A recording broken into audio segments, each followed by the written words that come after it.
이제 이어지는 세 번째 챕터 기본서 65페이지에 보시면 중개사무소 개설 등록 및 등록의 결격 사유라고 하는 단원입니다.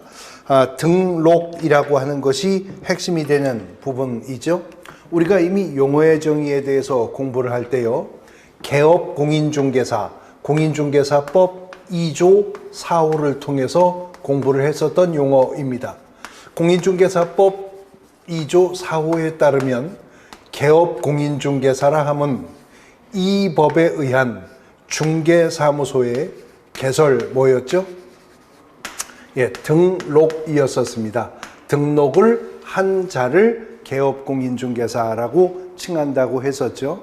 원래 우리 공인중개사법은 1983년에 부동산 중개업법이라는 이름으로 제정이 되었었던 법이다 그랬었고요. 1983년 부동산 중개업법이 제정될 당시에 그 법은 단속법규적인 성격이 아주 강한 허가제 형태로 제정된 법이었었습니다. 그런데 그 중개업의 허가제가 1999년 7차 개정을 하면서 등록제로 개편이 되었고, 이 중개업의 등록이라고 하는 제도는 2021년 지금 현재도 유지가 되고 있는 제도인 거죠. 그러면 공인중개사법의 근간이 되는 이 등록이라고 하는 제도는 먼저 어떤 법적 성질을 가지고 있는가 하는 것부터 정리해 봐야 할 것입니다. 페이지를 넘겨보시면 66페이지 중반부에 등록의 법적 성격에 관한 부분이 나오죠. 첫 번째는 등록은 중개업의 적법 요건이 된다라고 하는 표현이 나옵니다. 등록이라고 하는 것은 중개업을 적법하게 행하기 위한 요건이 된다. 그러므로 등록을 하지 아니한 자, 다시 말해 개업공인중개사가 아닌 자가 중개업을 하면 그 자는 무등록 중개업자로서 3년 이하의 징역 또는 3천만 원 이하의 벌금형으로 처벌하겠다는 거죠. 등록이 중개업을 적법하게 행하기 위한 요건이기 때문에, 또 등록을 했다 하더라도 거짓 그 밖에 부정한 방법으로 등록을 한 자도 3년 이하의 징역 또는 3천만 원 이하의 벌금형으로 처벌합니다. 등록이 중개업을 적법하게 행하기 위한 요건이기 때문입니다. 유의할 것은 등록은 중개업을 적법하게 행하기 위한 요건일 뿐이지, 등록이라고 하는 것이 어떤 특정한 행위가 중개업이 된다, 안 된다 여부를 판단하는 유효 요건은 아니다. 효력 요건은 아니다 하는 거 유의하셔야 됩니다. 다시 말해서 등록을 했든 안 했든 다른 사람의 의뢰에 의하여 일정한 보수를 받고 중개를 업으로 행하였다면 그 자는 유효한 중개업을 한 것입니다. 단 그러한 중개업이 적법하려면 등록이 필요하다라고 하는 얘기인 것입니다. 두 번째 보시면 66페이지 하단부인데요, 대인적이고 일신전속적이다라고 하는 표현이 나오고 있습니다. 등록은 대인적인 처분인데 일신전속적인 성격을 갖게 된다라고 하는 말인데요, 등록이 대인적 처분이다라고 하는 것은 이미 용어의 정의에서도 언급이 있죠. 이 법에 의하여 중개사무소의 개설, 등록을 한 자 그랬습니다. 등록의 대상은 사람이다 그 말입니다. 대물적 처분이 아니라 대인적인 처분이라는 거죠. 그런데 그러한 등록이 일신전속적인 속성을 갖는다는 것인데, 일신전속적이다라고 하는 것은 이전성이 없다는 말입니다. 양도하거나 대여하거나 상속될 수 없는 것이 등록이라는 거죠. 등록이 이렇게 일신전속적인 속성을 갖기 때문에 등록을 한 자인 개업공인중개사가 개인일 경우 사망하면, 법인일 경우 해산하면 그 즉시 등록의 효력도 함께 소멸하는 것으로 보는 것이고요. 등록이 일신전속적 성격을 갖기 때문에 공인중개사법이 이중등록, 이중소속, 이중사무소의 설치 등을 금지하는 규정을 갖게 되는 겁니다. 또 등록이 일신전속적 성격을 갖기 때문에 이전성이 없는 것이니까 등록증 양도대여를 금지해서 등록증 양도대여 한 자와 받은 자에게 모두 제재를 가하게 된다라고 하는 것이죠. 그 다음 오른쪽 페이지 세 번째 보시면 기속행위성이라고 하는 표현이 나오죠. 행정관청의 입장에서 봤을 때 등록이라고 하는 것은 하나의 기속행위다. 다시 말해 재량행위가 아니다 그 말입니다.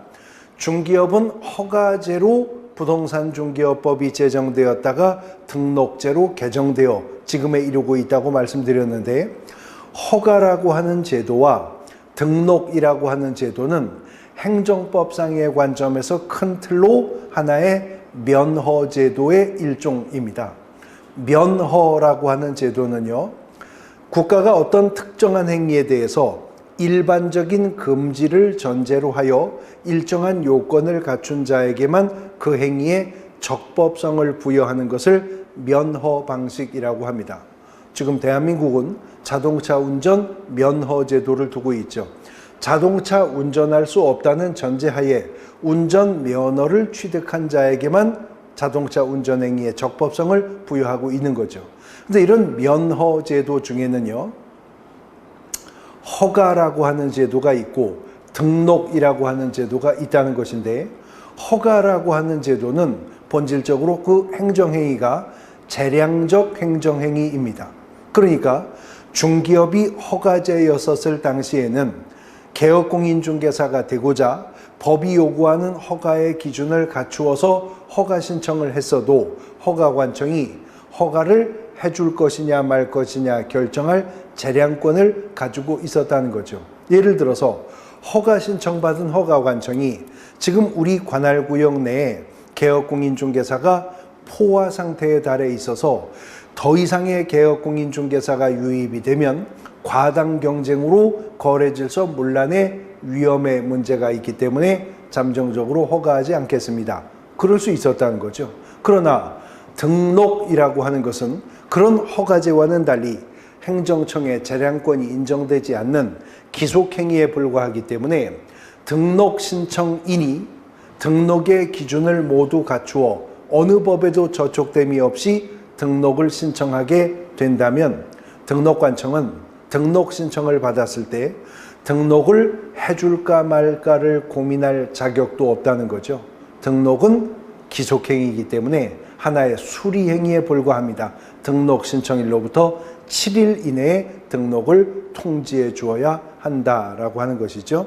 마지막으로 4번을 보시면 등록은 영속성이 있다라고 하는 것인데, 물론 그것은 일신전속적인 범위 내에서 영속한다는 것입니다. 그러므로 등록이 영속성을 갖는 것이기 때문에 한 번 등록을 하여 개업공인중개사가 되면 그 개업공인중개사가 개인일 경우에 사망하거나 법인일 경우 해산하지 않는 한, 스스로 또 폐업 신고하지 않는 한, 등록 취소 처분을 받지 않는 한 등록은 갱신의 절차를 밟을 필요 없이 죽을 때까지 등록의 효력은 유지가 되어 간다라고 하는 것입니다. 자, 이런 등록을 한 자가 누구죠? 개업공인중개사입니다. 그런데 우리가 그 개업공인중개사의 종별을 이미 용어의 정의를 공부할 때 나누어 봤었습니다. 등록을 한 자, 등록의 대상이 사람이라는 거죠. 등록은 대인적인 처분이에요. 근데 법에서 말하는 사람은 자연인도 있지만 법인도 있었던 거죠. 그래서 개업공인중개사의 종별을 크게 양분을 해보면 법인인 개업공인중개사가 있고요, 개인인 개업공인중개사가 있었죠. 그런데 개인인 개업공인중개사 중에는 공인중개사 자격을 취득하고 중개사무소에 개설 등록을 필한 공인중개사인 개업공인중개사도 있었지만 공인중개사 자격이 없는데 사실은 등록도 행한 적이 없는데 구기득권이 인정이 되어서 이 법이 등록을 한 것으로 보는 자가 있다고 했었습니다. 그 자를 뭐라고 부른다고 했었죠? 예, 부칙상의 개업공인중개사라고 부른다고 했었습니다. 그래서 개업공인중개사의 종별은 크게 3분해 보면 법인인 개업공인중개사와 공인중개사인 개업공인중개사와 부칙상의 개업공인중개사로 나누어지게 된다라고 하는 것이죠. 근데 이미 용어의 정의에서 개념 이해를 하셨을 건데요. 부칙상의 개업공인중개사라고 하는 것은 새롭게 될 수 있는 개념이 아닌 거죠. 단지 예전의 구기득권을 그냥 지금도 인정해주고 있는 것일 뿐입니다. 그러면 중개업을 적법하게 하려면 뭐 해야 된다고요? 등록을 해야 된다고. 등록을 한자를 일컬어서 뭐라고 부른다고요? 개업공인중개사라고 부른다고요. 근데 개업공인중개사의 3가지 종별 중 부칙상의 개업공인중개사라는 것은 새롭게 될 수 있는 것은 아니라는 거죠. 그러면 새롭게 개업공인중개사가 된다는 것은 이것이 되거나 저것이 되거나 둘 중에 어느 하나가 되는 것일 뿐이지 그것은 새롭게 될 수 있는 것이 아닌 것입니다. 그러면 여기서 이제 우리가 누가 등록을 신청할 수 있는지는 결론이 나오는 거죠. 부칙상의 개업공인중개사라고 하는 것은 새롭게 될 수 있는 것이 아니니 결국 공인중개사인 개업공인중개사가 되고자 하는 공인중개사와 법인인 개업공인중개사가 되고자 하는 법인만 중개사무소 개설등록 신청할 수 있게 될 것임은 자명합니다. 그 자명한 사실을 입법을 한 겁니다. 공인중개사법 9조 2항이 누가 등록을 신청할 수 있는지를 규정했는데 직접 조문을 통해서 확인해 볼게요. 한 페이지 앞으로 가셔서 65페이지 9조 2항을 보세요.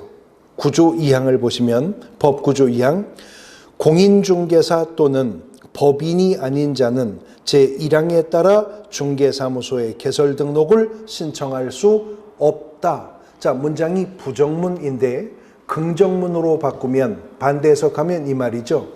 법인과 공인중개사만이 중개사무소에 개설 등록을 신청할 수가 있다. 그 말인 겁니다. 당연하죠.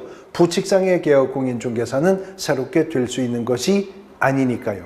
그러면 공인중개사로서 법인으로서 어떤 기준과 절차를 거쳐 개업공인중개사가 될 것인가?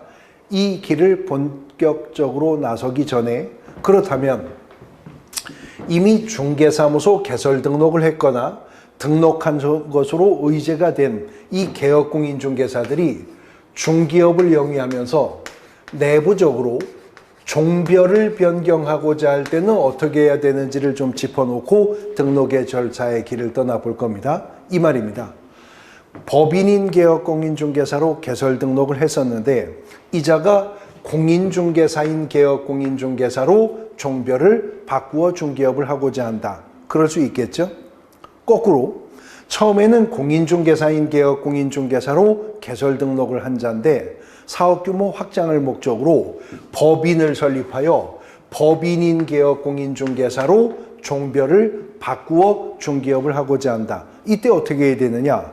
이 개업공인중개사가 종별을 변경하여 중개업을 하고자 할 때에는 신규 등록의 방법을 사용해야 한다는 거죠.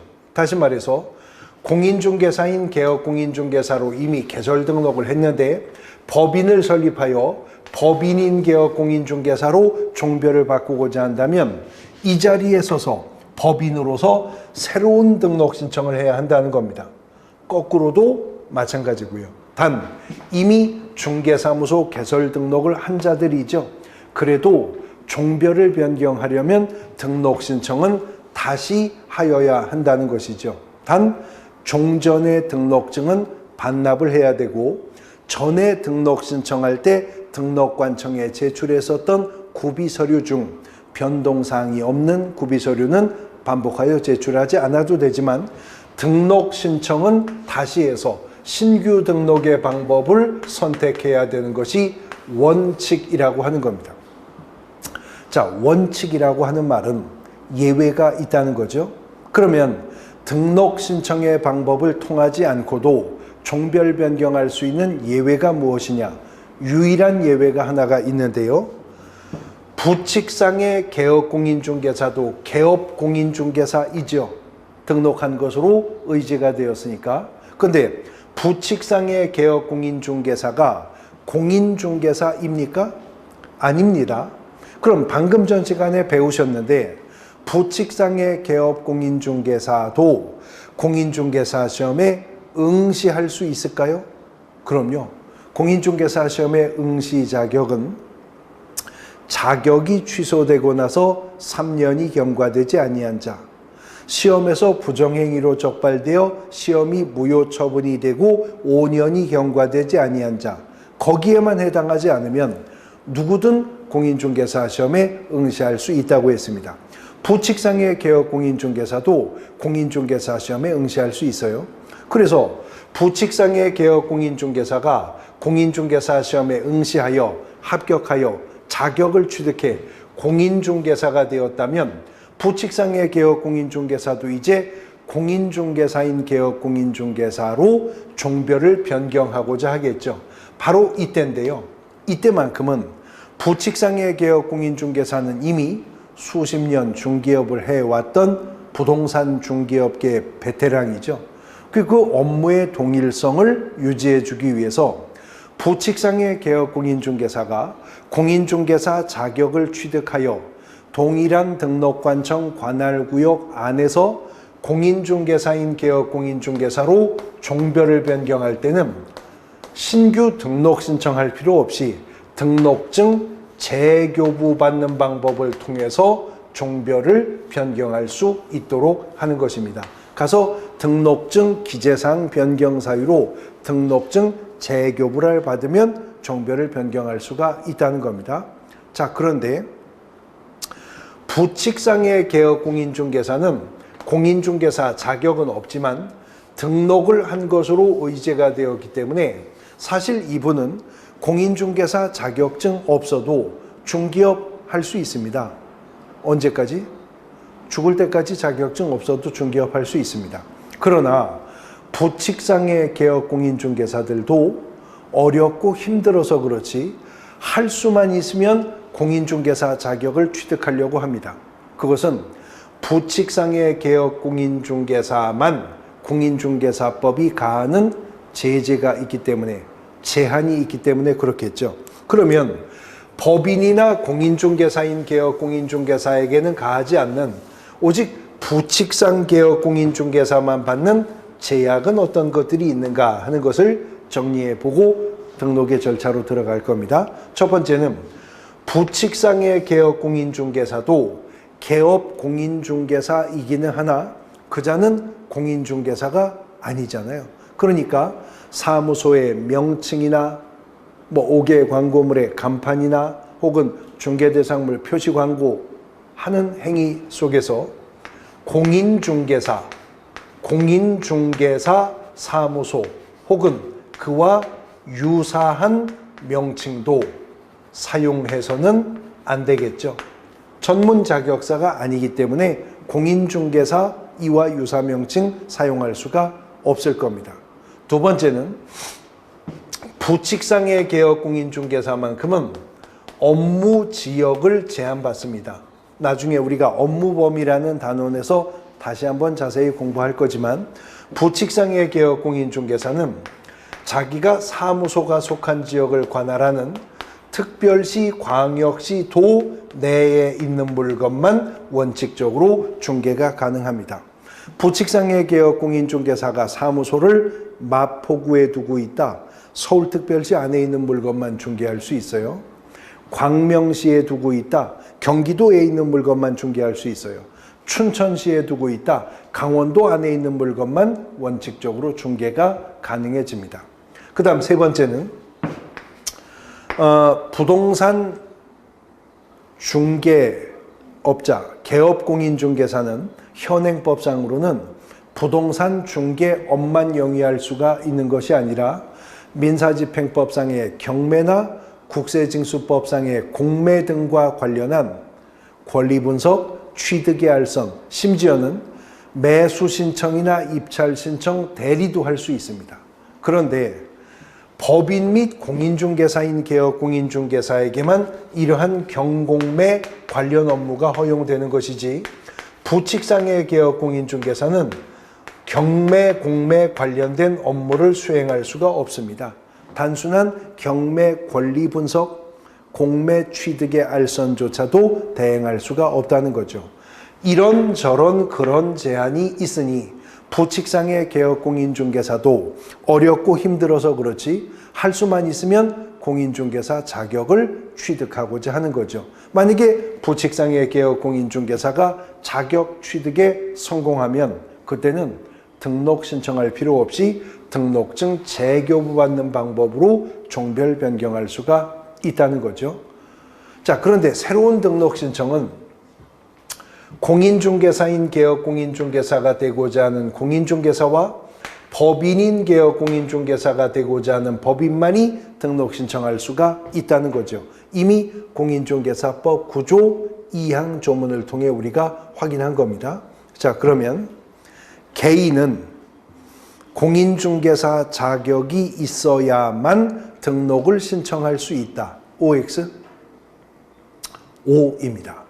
개인은 공인중개사 자격증 있어야만 등록을 신청할 수 있습니다. 근데 두 번째 문장 듣고 판단해 보세요. 개인은 공인중개사 자격증만 있으면 등록을 할 수 있다. X입니다. 개인은 공인중개사 자격증 있어야만 등록할 수 있지만 자격증만 있다고 등록할 수 있는 건 아닙니다. 다시 말해서 개인에게 있어서 공인중개사 자격 취득은 중개사무소 개설 등록을 위한 필요 조건이지만 개인에게 공인중개사 자격 취득이 중개사무소 개설 등록의 충분 조건이 되는 것은 아니다 하는 거죠. 공인중개사라 하더라도 법인이라 하더라도 공인중개사법이 요구하는 등록의 기준을 확보하였어야 비로소 등록을 신청할 수가 있게 된다 하는 겁니다. 그런데 공인중개사가 공인중개사인 개업공인중개사가 되려면 확보해야 할 등록 기준은 두 가지가 있습니다. 첫 번째는 공인중개사 자격을 취득했어도요, 사무소를 확보했어야 한다는 것이죠. 이미 우리가 용어의 정의를 공부할 때 개업공인중개사라 함은 이 법에 의한 중개사무소의 개설, 등록을 한 자를 말한다. 등록을 한 자를 말한다. 그래서 등록은 대인적 처분이라고 했었던 것입니다. 그런데요, 그 앞에 뭐라고 표현했었죠? 사무소의 개설 등록을 한 자를 말한다. 사무소가 확보되지 않으면 그 자는 등록받을 수 없게 될 것임을 이미 언급, 예고, 암시하고 있었습니다. 용어의 정의에서. 그래서 중개활동의 중심이나 근거가 되는 장소인 사무소가 확보되었어야 합니다. 등록을 통지받고 나서 그 다음에 어디서 중개업할까? 사무소 알아보러 다닐 것 같지만 아닙니다.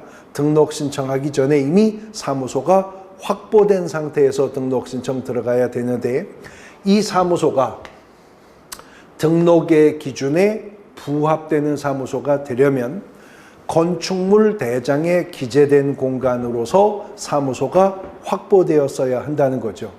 그리고 여기서 말하는 건축물 대장에는 건축법상의 가설 건축물 대장을 제외한다는 겁니다. 가설 건축물 대장 확보에서는 등록받지 못한다 그 말이죠.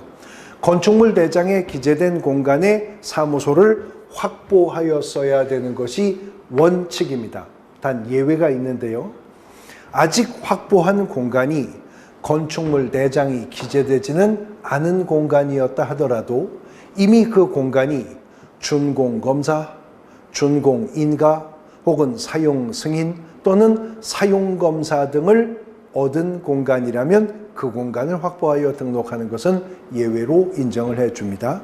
두 번째는 공인중개사가 그러한 사무소를 확보했다 하더라도 실무교육이라고 하는 것을 수료하였어야 등록 신청이 가능한데요.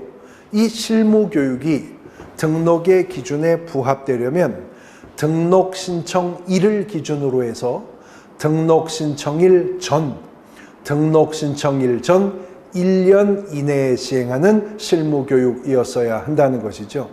그래서 실무교육은 약발이 1년밖에 안 간다 그 말입니다.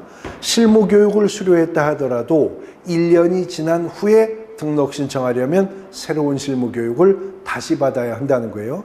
등록 신청일 전 1년 이내에 시행한 실무교육을 받았어야 공인중개사는 등록 신청할 수가 있게 됩니다. 그 다음 법인이 법인인 계열 공인중개사가 되려면 확보해야 할 등록 기준은 무려 5가지입니다. 근데 공인중개사 시험이 오지선다형 객관식으로 출제된다고 했었죠. 그래서 공인중개사의 등록 기준보다는 법인의 등록 기준을 묻는 문제가 압도적으로 많이 출제되고 있는 겁니다. 자, 법인이 등록을 받기 위한 첫 번째 요건은요. 그 법인은 자본금이 5천만 원 이상이어야 하고요. 자본금 5천만 원 이상의 상법상 회사이거나 아니면 협동조합 기본법에 근거하여 설립된 협동조합에 속하는 법인이어야 한답니다. 일단 법인이 법인인 계열 공인중개사가 되려면 자본금은 5천만 원 이상은 되어야 한다. 최소 자본금은 5천만 원은 되어야 한다. 그 말입니다. 그 다음에 그 법인이 상법상 회사이거나 아니면 협동조합 기본법상의 협동조합에 속하는 법인이어야 한다는 거죠. 주식회사이거나 유한회사이거나 한명회사이거나 합자회사이거나 유한책임회사, 상법에서 말하는 회사는 이렇게 5가지가 있어요. 그런 상법상 회사로 법인 설립 등기가 되었거나 아니면 협동조합 기본법상의 협동조합인 법인으로 설립 등기가 되어 있어야 되는데 그나마 등록 가능한 협동조합에서 사회적 협동조합은 제외합니다. 사회적 협동조합은 협동조합이어도 등록할 수 없어요. 또 법인이라 하더라도 단순한 민법상 비영리 사단법인 같은 법인도 등록할 수 없습니다. 상법상 회사이거나 협동조합이어야 한다는 거죠. 두 번째는 그 법인의 설립 목적이 공인중개사법 14조에 규정되어 있는 업무만 수행할 목적으로 설립이 된 법인이었어야 한다는 거죠. 그래서 우리가 뒤에 업무범위 편에서 공부할 것인데요. 공인중개사법 14조는 법인인 계열 공인중개사가 중기업 외에 할 수 있는 업무를 딱 6가지 더 허용해 주고 있습니다. 그 범위 내에서 설립된 법인이어야지 14조가 허용한 업무가 아닌 업무가 설립 목적에 포함되어 있다면 그 법인은 등록을 받을 수가 없게 될 거라는 거죠. 역시 법인도 건축물 대장에 기재된 공간으로서 사무소가 확보되었어야 할 것입니다. 그리고 네 번째 요건은 그 법인의 대표자요. 대표자는 반드시 공인중개사이어야 하고요. 대표자를 제외한 법인의 임원 또는 사원 중에 임사원 중 3분의 1 이상은 공인중개사 자격이 있는 자이어야 한답니다. 법인이 주식회사라면 그 주식회사 대표이사는 공인중개사 자격증 있는 자이어야 한다는 거예요. 그리고 대표자를 어떻게 해요? 네, 제외한 자 이렇게 표현 나오죠. 우리가 공인중개사 정책심의위원회에 대해서 방금 전 시간에 공부했었는데 공인중개사 정책심의위원회 구성은요. 위원장 1명을 어떻게 한다고? 포함하여 몇 명? 세븐일레븐이었죠. 7명 이상 11명 이내의 위원으로 구성한다고 했었잖아요. 포함하여. 근데 여기는 제외입니다. 대표자 1명을 제외하고 대표자는 당연히 공인중개사이어야 하고 그 자를 제외한 임원 또는 사원 중 지금 말하는 사원은 회사원 말하는 게 아니고요. 피용자, 월급쟁이, 셀러리맨을 말하는 게 아니라 이 법에서 법인의 임원 또는 사원, 법인의 사원 또는 임원이라고 말할 때 사원은 주식회사 임원급에 해당하는 한명회사나 합자회사의 무한 책임 사원을 말하는 겁니다. 그러니까 임원급 말하는 거죠. 이사, 감사급을 말하는 거예요. 그 임사원 중 3분의 1 이상은 공인중개사이어야 한다는 거죠. 근데 이 말을 반대 해석하면 일단 대표자는 공인중개사이어야 하는데 나머지 임사원 중 3분의 1 이상이 공인중개사라면 나머지는 공인중개사 아닌 자도 법인인 개업 공인중개사의 임사원이 될 수가 있다. 그 말이죠. 법인의 임원이 3명인데 1명이 공인중개사 자격증이 있으면 나머지 2명은 공인중개사 아니어도 중개법인의 임원 될 수 있다는 걸 알 수가 있는 부분입니다. 그런데 여기도 실무교육을 수료해야 한다는 등록의 기준이 있습니다만 지금 위에서 실무교육을 수료했어야 한다는 것은 등록을 신청하는 공인중개사 자신이 실무교육을 등록 신청일 전 1년 이내에 받았어야 한다는 얘기잖아요. 근데 여기도 실무교육을 수료했어야 한다는 말이 나오는데 지금은 법인 명의로 등록 신청이 들어와요. 근데 법인이라고 하는 것은 추상적이고 관념적인 개념이죠. 법인이라고 하는 것이 직접 눈에 보이거나 손에 잡히는 게 아닙니다. 그래서 법인 자신이 어떤 교육을 수료할 의무가 없는 것이죠. 그래서 여기서 실무교육은요, 법인 구성원이 실무교육을 받으라는 것인데 그러면 누가 실무교육을 받아야 한다는 것이냐? 여기에 대해서 공인중개사법이 전원이라는 표현을 썼다는 겁니다. 대표자뿐만 아니라 공인중개사인 임사원뿐만 아니라 모든 임사원, 대표자 포함해서 실무교육을 수료했어야 된다.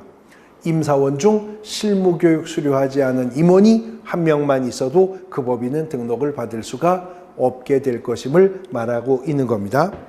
개인이 이 2가지, 법인이 이 5가지 등록의 기준을 갖추었다면 이제 비로소 이들은 등록을 신청할 수가 있게 되겠죠.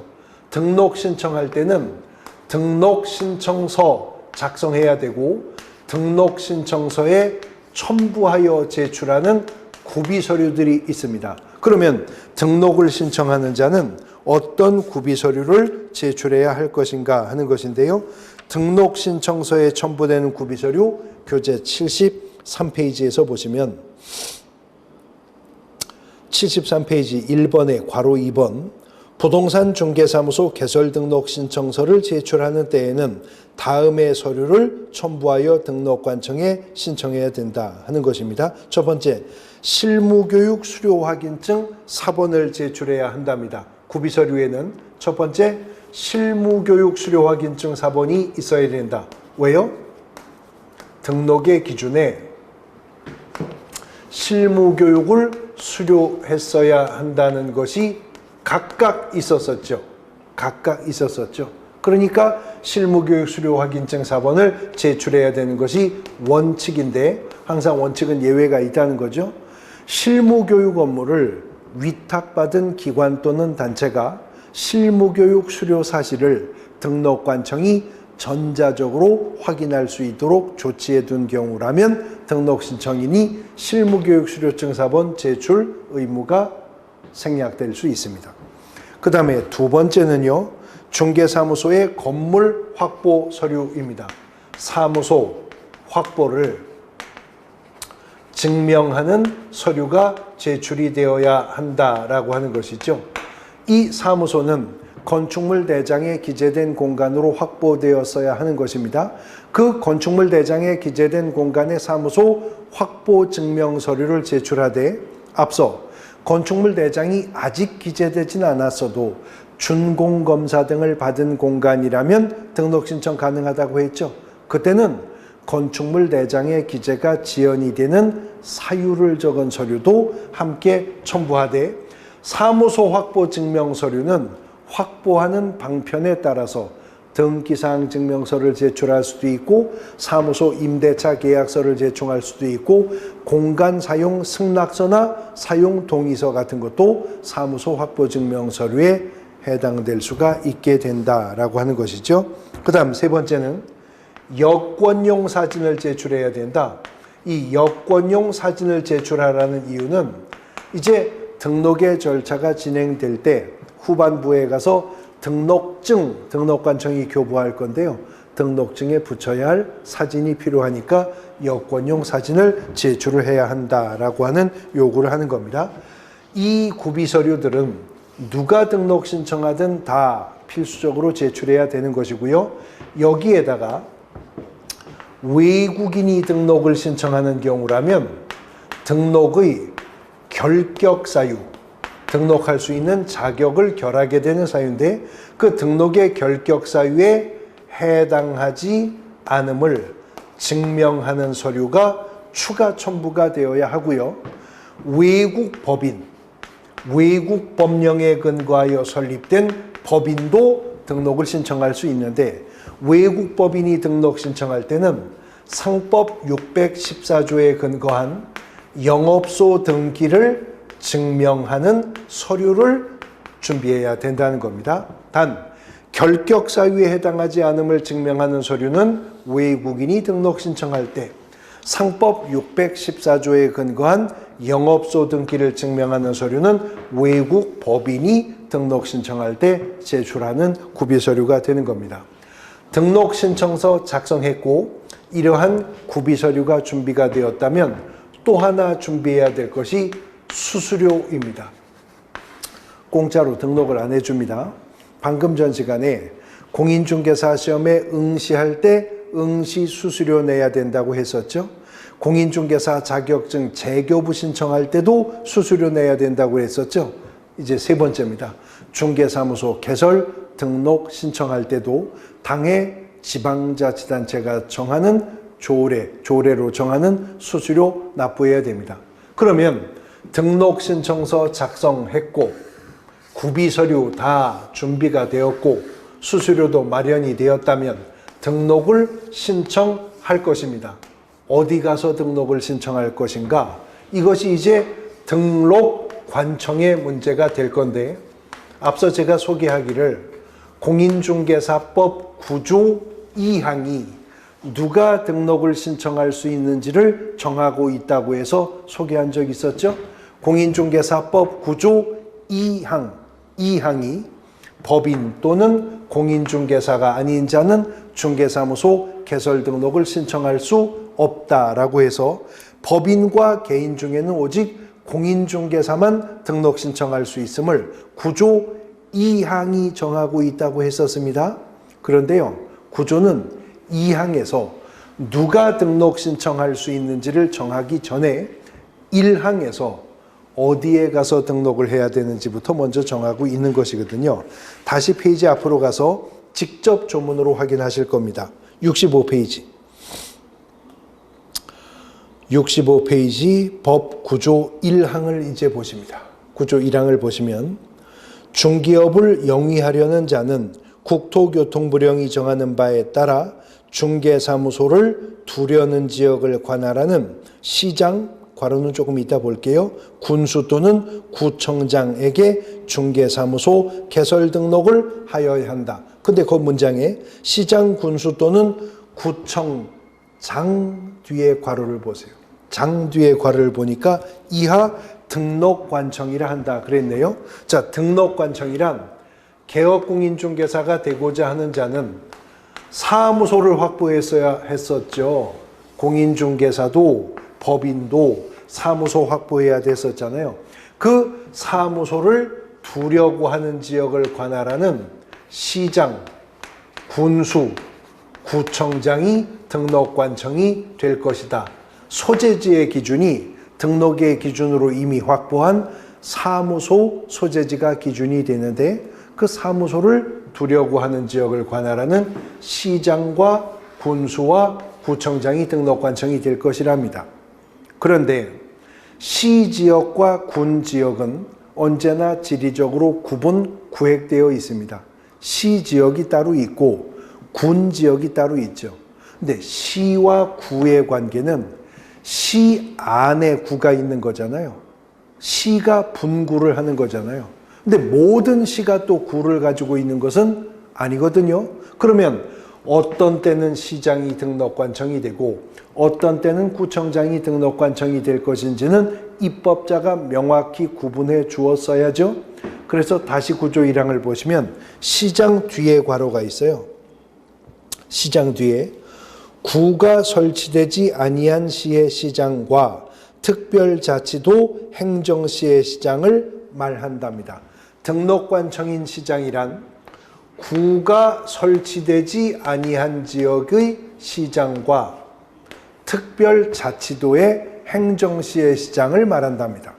그런데 지금 특별자치도의 행정시의 시장은 제가 발음은 하면서 필기는 안 했습니다. 생략해도 되기 때문인데 대한민국의 특별자치도라는 것은 제주시, 제주도밖에 없죠.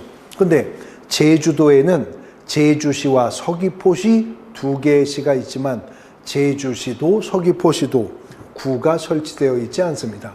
그러니까 단순화하면 구가 없을 때 시장이 등록관청이 된다는 거죠. 분구가 되어 있는 도시라면 무조건 구청장이 등록관청이 됩니다. 그 구가 특별시, 광역시에 있는 자치구이든 일반 대도시에 있는 비자치구이든 이 법에선 불문하고 분구만 되어 있으면 구청장이 등록관청이고 구가 없을 때에만 비로소 시장이 등록관청이 될 수가 있다는 겁니다.